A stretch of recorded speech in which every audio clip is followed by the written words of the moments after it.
Hello, everyone. Today is Wednesday, February 2nd, 2022.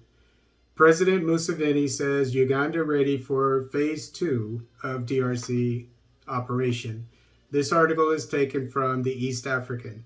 Uganda and the Democratic Republic of Congo have agreed to extend their army's joint operation against the Allied Democratic Forces, ADF, in the eastern Congo provinces of Ituri and North Kivu, now into its third month. Noting the impact of the operation, Ugandan President Yoweri Museveni assured the people of Uganda and the Democratic Republic of Congo, DR Congo, of total peace in the affected region. The president was addressing a delegation of security chiefs from the DR Congo led by their minister in charge of National Defense Unit, Dr. Gilbert Kabanda Kurhenga, at State Lodge Nakasero on Sunday. We should really work together and finish this problem. This was phase 1. We are now ready for phase 2. It is very easy for us to destroy those groups, Mr. Museveni said. The Uganda People's Defense Forces, UPDF, and in case you didn't know, I think Museveni used to be well, I don't want to say anything wrong, but he's a military man. He fought insurgencies. I mean, he fought in an insurgency to overthrow, I think, Idi Amin's government. I think and Kagame helped out when he was a young man. But I don't know all the details about his illustrious military career, what rank he rose to, but he's a military man, to say the least. And that's probably partly why he's able to speak so confidently about defeating the insurgency. But that, along with the fact that it's been financed for another year and handsomely financed by the Ugandan government, and that he must know about some, I'm assuming, some weapons and equipment, etc., that his military has that will enable it to easily defeat these insurgencies. The Uganda People's Defense Forces, UPDF, and the Armed Forces of the Democratic Republic of the Congo, FARDC, the state organization responsible for defending the DR Congo, launched joint operations against ADF, which is a terrorist group, in eastern Congo on November 30th with bombardment on 4 major terrorist camps. Since then, the two forces have captured several camps, including the famous Kambi Yua, I should say, and secure major routes in eastern Congo to enable ground battle teams to pursue ADF rebels who have fled to the thick forest. And I remember that reporting about this. This was one of the first things they did after bombing these camps. They built roads so that they would be able to reach these insurgents because the area there is very lush in vegetation.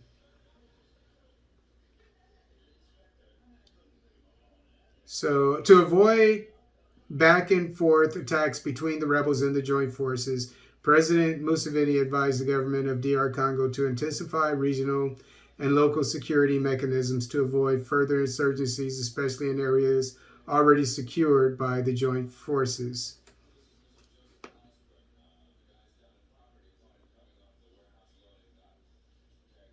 Okay, so what I'm getting from this, and it doesn't say it exactly, and it's one of the several things that I've been recommending to the African militaries to defeat these insurgencies, is once you defeat the enemy, the insurgents in a certain area, you need to secure that area so they don't come back. And I think that's what he's getting at. Our experience here is that once you attack concentrations of the terrorists and they see that you have the capacity, they can't challenge you army to army. They now go to pure terrorism, which is what the has been done throughout time. I mean, they break into small groups and they go to attack villages, Mr. Museveni said. Mr. Museveni made mention of 5 elements needed to strengthen security, which include using mobile forces, zonal forces. Zonal, I would assume, means what we call in the U.S. military perimeter security. So you have mobile forces, that's patrolling. I'm a retired military police, so we call that patrolling, MSR patrols, etc. And then you have, it says zonal forces. What I assume that means is security forces, for providing security for areas. Similar to what I said about once you defeat an area, you need to provide security for it. So you spread out and make sure nobody comes back. That's basically what I'm guessing zonal forces would be. Local defense units per village. And that's exactly what I was saying. Local defense units per village. Leaving security units like military police with villages. And, anyway, that's something that is, as I said earlier, that's something that I've been saying for the longest. Strategic forces, air forces, artillery, and to lesser extent, special forces. He said these will later prevent pockets of terrorism where rebels return to attack villagers and kill people, ending up discrediting government. That's why for us, we add the third force. These are called local defense units per village. And that's exactly what I was talking about. This is something new to them. It's what I've been saying they needed to do. My God. But I mean, I love that this military man, this Museveni, President Museveni, he is all over this. He is all over this. So you're watching history right here. This is the beginning of the end of the insurgency in northeastern DRC. That's okay. These are called local defense units per village where there's a threat. And they don't have to be many. And that's what I've been saying. You don't need that many for that. You just need to spread them out. There are ways to do it. When the other people come to kill villagers, they will be there to repulse them, he said. Then that's why I keep saying we need, but you need a lot of people for this kind of stuff because you have to stay on the move, etc. And these are the people that you leave behind. So, I mean, these are extras. And that's why I keep saying you need more boots on the ground, Nigeria. And I'm going to say it again, and I'm going to keep saying it until maybe they catch on to this. Who knows? African countries that have insurgencies need to have compulsory military service, especially Nigeria. You have millions and millions and millions, tens of millions, if not hundreds of millions in the case, well, not hundreds, but over 100 million young men. And some people say women, but I'm going to say young men who are unemployed even. Once they graduate from high school, send them out for a year or whatever. If they go to college, after they graduate, even PhD, by the time they're 30, make them do their year or whatever, however long you think it should be. And if you need an example, look at South Korea. This is what they do. And they don't have South Korean soldiers who are doing compulsory military service are not paid. They're fed, housed, etc. So you save a lot of money. And you're taking care of people. You're giving these young people skills that they can use when they get out.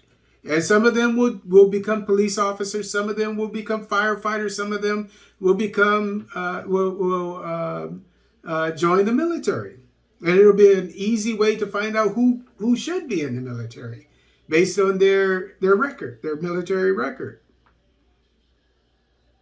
The Chief of Defense Forces, General Wilson Basubadi, briefed the president about the progress of the ongoing Operation Shuja, aimed at pacifying eastern Congo, the ongoing road construction projects on the Kasindi, Beni, Butembo, and Bunagana, Rushuru to facilitate easy movement of troops and other strategic decisions made between the forces of the two countries. The minister in charge of the National Defense of DR Congo, Dr. Gilbert Kabanda Kurhenga, thanked President Museveni for his role in ensuring peace in the region. At the same meeting, Ugandan Minister for Defense and Veteran Affairs Vincent Bamulagaki Simpija and his counterpart from DR Congo, Dr. Kabanda, signed the bilateral general agreement on defense cooperation that will ensure joint operations between the armies of both countries. Operation Shuja is being implemented following a memorandum of understanding between the government of Uganda and their DRC Congo counterparts to conduct joint operations for the eradication of ADF and other foreign armed groups in the eastern part of DR Congo. Details of what will take place in phase 2 remain scanty, of course, but according to the Ministry of Defense, the meetings in Kampala discussed on measures that they will implement to secure the ongoing works for the joint road construction projects of Kasindi, Beni, Butembo, and Bunagana, Rutshuru, Goma, and Eastern DRC. During the meeting, representatives from both countries also agreed on having different sectors. And this is why I kept going with it. I was wondering, why am I still going? This is important. And this is, I may have said it once at the most, but I know this for sure. And if I didn't say it before, I know I was going to say it. During the meeting, representatives from both countries also agreed on having different sectors of the joint forces undertaking respective areas of operation to increase effectiveness and tempo so they don't run into each other. And that's what I was believing, or I know, I was saying there should be a Pan-African police force. The countries that don't have insurgencies should help the countries that do have insurgencies, send their young troops there, their active duty troops, basically. That was before I came up with the idea of the compulsory draft, the compulsory military service. And every African country can defeat the insurgency that way.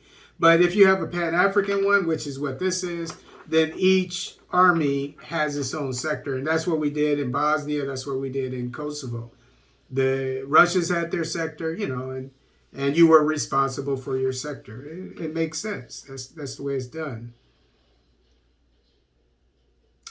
According to the operations joint commanders, the first phase successes include the capture of the ADF's largest camp, Kambi Yayua, destruction of other bases, Tondoli, Belu 1, and Belu 2, rescue of 31 hostages, and rehabilitation of the Nobili Kamango Mabao road by the engineering units of the two forces. They must have destroyed the road so people can, get to them.